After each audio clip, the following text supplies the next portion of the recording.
গ্রাম বাংলার ঐতিহ্যবাহী ভোগ্য। সামনে চলে আসছে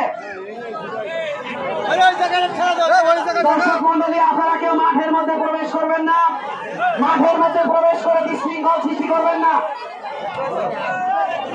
সুন্দরভাবে দৌড় প্রতিযোগিতা দেখার জন্য আপনারা মাঠের সাইডে দাঁড়াবেন, কেউ ভিতরে প্রবেশ করবেন না।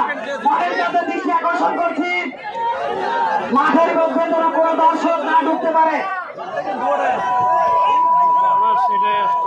আমরা দেখতে পাচ্ছি যে আমাদের মাঝে ঘোড়া চলে আসছে।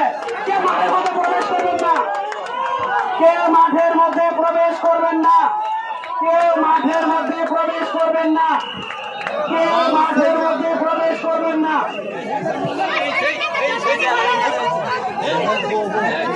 কেউ মাঠের মধ্যে প্রবেশ করবেন না। মানবীদের সব সহযোগিতার মানবীদের থেকে সহযোগ অনেক চেষ্টা গ্রহণ করছি এবং সহযোগিতা। আর যারা 1, 2, 3 নির্দিষ্ট লোক আছে